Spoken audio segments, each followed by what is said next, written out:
Hey everybody, I'm Andy Dorf from Dorf on Sports. Come hang out with me as I go talk to Dov Davidoff. He's at the Tempe Improv this week.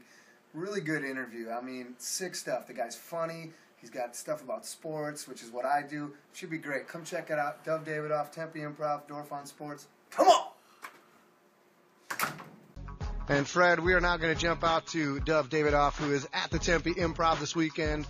As we do every week, we hang out with whoever's at the Improv. We'll be here the second and the third. 2 shows, 7:30 and 9:30, both nights. Come on, definitely go check them out. Dov, good to have you, and welcome to the program, man. Hi, Andy. Thank you for having me, man. Appreciate it. No sweat, dude.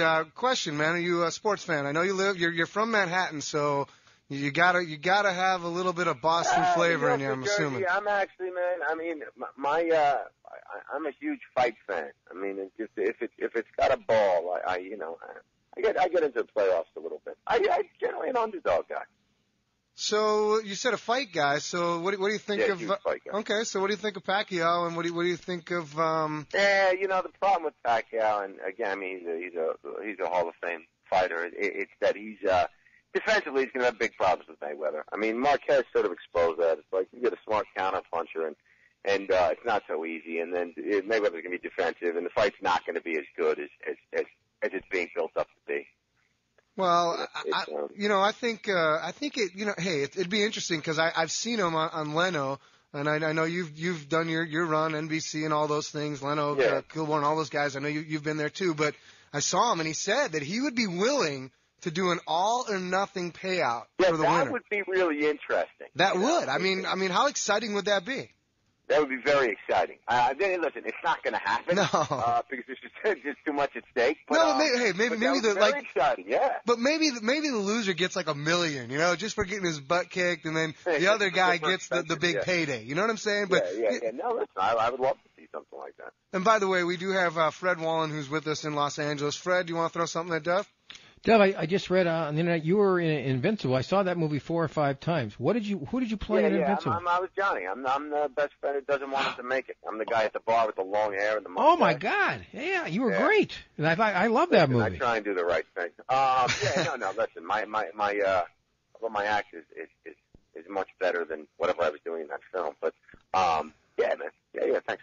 Most sports movies really aren't too realistic. I thought that was pretty realistic for a sports movie because usually you're trying to get everybody involved and maybe not just the real sports fans. So, maybe you change it a little bit. The whole idea was to make it a story about people, and you still keep the live game scenes exciting. But I think he managed to do that. It turned out better than a lot of people thought it would.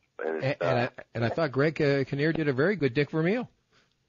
Oh yeah, no, he did a great job. He's good, man. Yeah, he did a great job. Listen, it's always nice to get out of L.A. I'm in a town where my first experience in Los Angeles, I walk into a coffee shop and there's this woman there with these enormous fake breasts, and I can't help but look at her. She got mad at me. She goes, "What are you looking at?" I'm like, "What am I looking at? If I stuff a balloon in my pants and paint a bullseye on it, you might take a second peek of it." Wow. Yeah, I agree 100%. I love men's logic because that's totally right. I'm all about logic, I'm just trying to play it straight. That's the voice of Dov Davidoff. He'll be at the Tempe Improv. Obviously a funny dude. He's been around the block, actor, comedian, you name it. And he knows his stuff about fighting as well. So I always find it interesting when I talk to you guys, and I don't mean, you guys, comedians, actors, comics, whatever. I talk to you guys every week, and, I always find it interesting that you guys know a lot about sports usually, and you're pretty into them, and you can talk about them. Yeah, oftentimes. Well,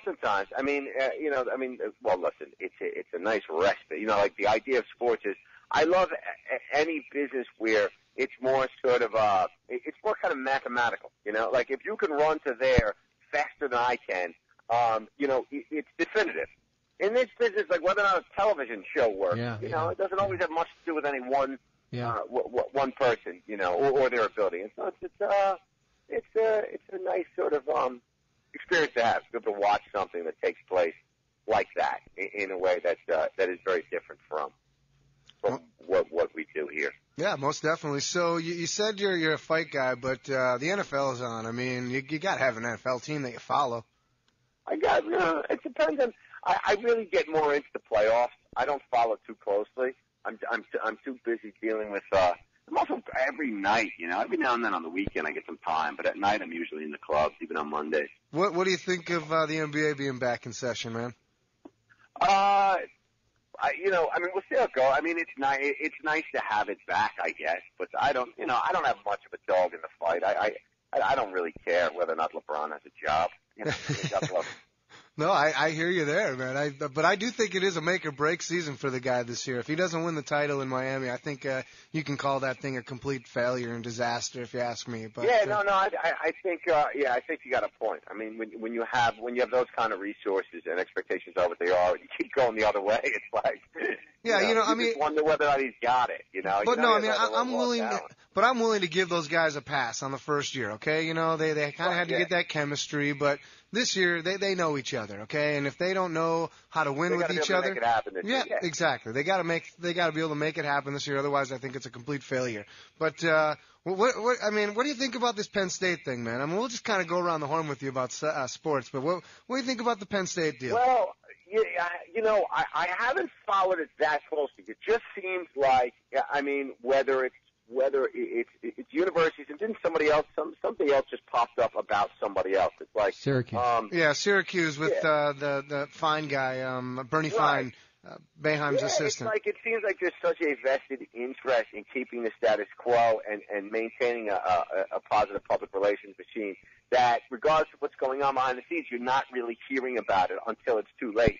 And it seems like more could have been done about it. I mean, from a perspective of somebody that doesn't know a great deal about it, that's how it seems to me. Maybe if I knew more about it, my opinion would change. But I would imagine it was sort of swept away. And, it's unfortunate, the whole thing. Although it seems, between the priests and the coaches and the Boy Scouts, you want to point the finger at the adults. But maybe you should be looking at these sexy-ass boys. I kind of figured there may be a joke there somewhere. I mean, what kind of stuff do you do in your show, man? Just talking about life, relationships. I've been dealing with, I've been dealing with relationship stuff. So I just talk about that sometimes. It's like, I've been dealing with this woman. Like, you ever love somebody but you don't like them? You're like, I love you, but I don't. And, I don't like the way I feel when you're in the room. Yeah. And if I were this much more healthy, I'd get out of this thing. But I love you. It's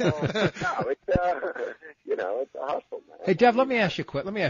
You're an experienced comedian, but once in a while, if a guy from the audience is drunk and starts bothering you, does that bother you, or are you looking forward to something like that? Because you can come up with something. It all depends. It all depends on how angry or drunk they are. If they're reasonably good-spirited and they're just loud and stupid, you can get away with it for the most part. And the louder they are, the dumber they are often. I mean, the kinds of people that yell out aren't the wittiest in general. Yeah. But every now and then you get somebody that just wants to step on punchlines and act like a joke. And so that can become a little odd when it gets confrontational. For the most part, you're able to deal with it, quiet things down, and keep the show. What happened the first time? Let's say you're up there in a big place and something like that happened. How did you react? Let's say the first time, years ago when you first started in this business. I'm not sure. I think I ended up sort of getting in more of an argument as opposed to being able to circumvent getting in an argument and kind of say something and make it about wit as opposed to, because if it becomes too confrontational, it just changes the dynamic of the crowd, and then everybody's like, what? Yeah. And so it's hard to just get back to material or an environment where you have the potential to make things funny, because once it gets to a certain space where like somebody's going to pull out a knife, then you're like, it leaves the realm of sort of humor and goes into some other strange place. I got it. Like most of my relationships. Yeah. That's good stuff. Dov, we really appreciate you taking your time out with us. Are you in town yet, or when do you get here, man? No, I actually get in tomorrow. I'm in L.A. right now. I just saw a guy get a BMW with a cape on. That's a good look. Well, it is L.A., man. Everything, anything goes out there, man. So yeah, something like that. We do appreciate you taking time out. I'll come down, meet you this weekend, shake your hand, and watch you perform, and have a good time with you, man. Great, sounds good, man. I appreciate it. Look forward to it. Dov Davidoff, he's got 2 programs this weekend, Friday and Saturday, 2 shows. 7:30, 9:30. It's Fred Wallin in Los Angeles. Dorf on Sports right here. It's KFNX News Talk Radio, 1100. We'll be right back.